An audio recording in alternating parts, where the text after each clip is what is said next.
बिस्मिल्लाह रहमान रहीम। अस्सलाम वालेकुम बहनों, भाइयों और बुजुर्गों। हम हज़रत दौला और अबूदौला की क़यादत में खिलाफत अब्बासिया के अहम दौर के बारे में बयान कर रहे हैं, जो 24वें खलीफा अल्ताई के दौर हुकूमत पर मरकूज है। हम इस अहम वक्त के दौरान सियासी, सकाफती और इक्तिसादी पेशरफ्त को बयान कर रहे हैं, इन चैलेंजों और कामयाबी को उजागर कर रहे हैं जिन्होंने अब्बासी खानदान को तश्कील दिया। बराए करम इस मालूमाती वीडियो के इख्तिताम तक हमारे साथ रहें, क्योंकि हम इस बाअसर दौर की पेचीदा तारीख और मराज से पर्दा उठा रहे हैं। तो दोस्तों, हज़रत दौला की रुखसती के बाद हज़रत दौला ने अपनी हुकूमत को मुस्तहकम करने और कज़न की तसल्लुत पसंद अज़ैम के खिलाफ इत्तेहादियों को जमा करने की कोशिश की। यह कोशिश अल्ताई के मफाद में भी थी और इसमें खलीफा की तरफ से इलाकाई ताकतवरों को अल-दौला के लहाके के साथ कई अजाजी अलकाबात से नवाजना, नीज हज़रत दौला के वजीर इब्न बकिया को भी शामिल था।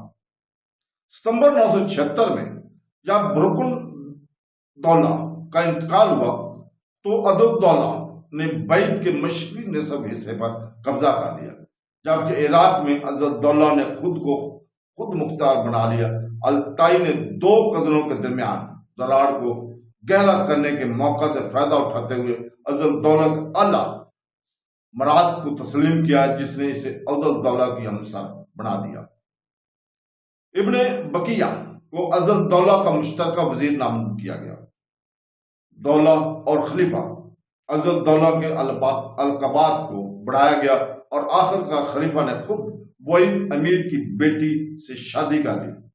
रुकन दौला के जानशीन के तौर पर अपने अख्तियार से नाराज और चैलेंज किया गया, हज़रत दौला ने अपने कज़न के खिलाफ चला गया। एक मुनासिब ताखीर के बाद जो मुकम्मल तौर पर अपनी आज़ादी का मुजाहरा कर रहा था, अल्ताई ने खुज़स्तान में अपने कैंप में हज़रत दौला के साथ शमूलियत इख्तियार की और हज़रत दौला को अमन की तजवीज़ के लिए एक खत भेजा। जब इसे मुस्तरद कर दिया गया और हज़रत दौला ने अपने कज़न पर मार्च किया, अपनी आज़ादी की अलामती दावे में खलीफा कैंप छोड़कर बगदाद वापस चला गया। हज़रत दौला ने हज़रत दौला को जुलाई 977 में शिकस्त दी और 23 दिसंबर को बगदाद में दाखिल हुआ। एक रस्मी तकरीब में हज़रत दौला को अल्ताई की तरफ से अमीर अमरा के तौर पर सरमायाकारी की गई थी, जिसमें वसी पैमाने पर नए एतजाज हासिल किए गए थे। इन्हें ताज और जेवरात से जुड़े हार से नवाजा गया, जिसे आजादी ताजुल मला कराउन दिया गया, के साथ साथ अपने और अपने वारिस के लिए एक बैंड जो अब तक खलीफा के नामजद वारिसों के लिए मखसूस था।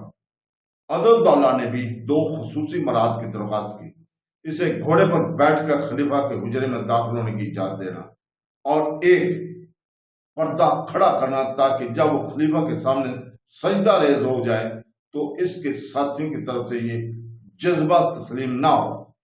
खलीफा ने वाज़ेह तौर पर इन मुतालबा से इनकार कर दिया और यहाँ तक कि सामीन के हुजरे के सामने एक रुकावट भी बना दी गई, ताकि वहीद हुक्मरान के पास उतरने और पैदल दाखिल होने के अलावा कोई चारा ना था। ताहम तालाई ने इस तकरीब में कुछ तफसीलात के अबासाफे में इत्तेफाक किया जो कदीम फारसी प्रोटोकॉल पर अमल पैरा थे, और इससे वहीद के साथियों को ऐसा मालूम हुआ जैसे हज़रत दौला को खलीफा के बादशाह बनाया हुआ है। ये वाज़ा नहीं है कि आया अल्ताई इन तब्दीलों का अहमियत से वाकिफ था। अल्ताई ने अपनी मुहिम में हज़रत दौला का साथ देने भी रजामंदी जाहिर की, जिसने मई 978 में सामरा में हज़रत दौला की अफवाज की बाकियात को शिकस्त दी, जिसके बाद वो बगदाद वापस चला गया। जैसा कि ताजपोशी के वाक़े से पता चलता है, हज़रत दौला और खितार आमतौर पर अपनी हैसियत को मजबूत करने और कानूनी हैसियत की एक आज़ाद जरिया का दावा करने के लिए कबल अज इस्लाम फारसी रवायात, तकरीबात, अनुमानात पर तिरस अनुसार करते थे और हुक्मरान का मकसद खिलाफत और वहीद के मुताबिक بادشاہت کے درمیان طاقت کی تقسیم، چرچ اور سلطنت کے قرون بستی کے یورپی نظریات کے مساوی التائی کے عالمی نظریہ سے مکمل طور پر اجنبی تصور تھا۔ شاید عراق پر اپنی حکمرانی کو تسلیم کرنے کے لیے خلیفہ کی معمولی باتوں کو تسلیم کرنے کے لیے مجبور کیا۔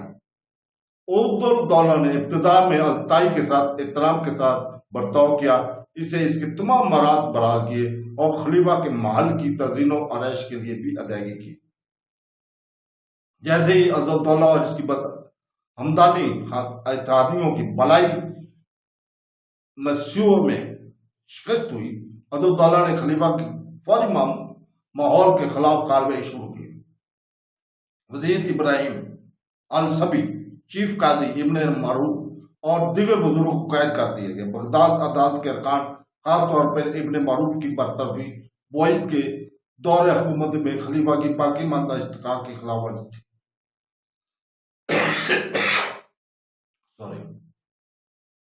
عراق کے وزیر اور قاضی دونوں کے عہدوں کو خالی چھوڑ دیا گیا تھا اور ان کی جگہ بوئید کے دارالحکومت فارس کے لیے رکھ دی گئی تھی۔ اس طرح عراق کو بوئید سلطنت کے ایک باقاعدہ صوبے میں مؤثر طریقے سے کم کر دیا گیا، جو ایک نئے سامراجی مرکز سے حکومت کرتا تھا۔ تو دوستو، کل ہم انشاءاللہ تعالی اسی وقت بیان کریں گے عبد الدولہ کے جانشینوں کے تحت عباسی خلافت 24 میں خلیفہ التائی کا دور حکومت کیسے تھا۔ تو کل تک اجازت ہے، اللہ حافظ۔